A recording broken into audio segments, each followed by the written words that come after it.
Yo, yo, yo! What's up mga kachukul? Maayong gabi sa inyong tanan. Break muna tayo sa politika at samahan nyo ko ngayon dahil ako ay merong napaka-importanting lakad. Dahil nga medyo naboboard ako, naisipan ko magpunta dito sa pwesto ng aking kaibigan.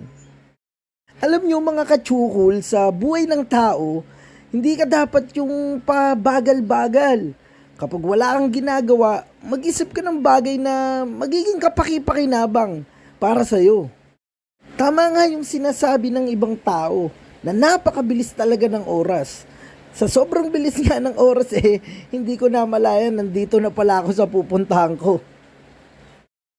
At ayan na nga, nakarating na nga ako dito sa appointment ko. Siyempre, papark muna natin ang 700cc si Bron. Aba, syempre, hindi naman pwedeng sa tabi-tabi ka lang. Pag natowing ka, sakit sa ulo. Yan mga kachukul, welcome sa SJ Javiñar Tattoo Shop. Located sila dyan, makikita sa screen. Dito lang to sa may likod ng Pure Gold Junior Malinaw. At ayan nga, pagpasok ko sa loob, sobrang tahimik ng shop. Kala ko, simbahan yung napasukan ko o Adoration Chapel. In fairness, malamig at sobrang bango dito sa shop nila. Di mo nga akalain na tattoo shop to. Ayan, minemekos-mekos na nga ng kumpare nating session yung layout ng naon ng client.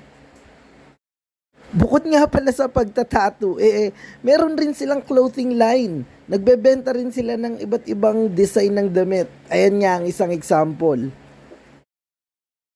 Sa hindi ko malamang dahilan, nung nakita ko tong kliyente nila, parang biglang bumilis yung tibok ng puso ko. Yung pakiramdam na parang nakita ko na siya. Iniisip ko na nga, sana pangalan ko yung pinapatato niya dun sa bandang dibdib niya. Kasi feeling ko talaga, ito na yung mapapangasawa ko. At yan, tapos na nga yung session niya. Memorial tattoo nga pala yung pinagawa niya, nanay and tatay at yung anniversary ng magulang niya. At eto na nga, ako na ang nakasala ngayon. Ito na ata ang pinakamalaking dragon na itatataw sa puwet sa larangan ng dut-dutan. Ang sarap rin pala sa feeling nung masakit pero nakakakiliti. Inabot din pala ng 8 hours tong session na ginawa sa akin dahil napakaganda talaga ng kinalabasan, sa totoo lang. Ito na nga, ipapakita ko na sa inyo ang finished product. Taden!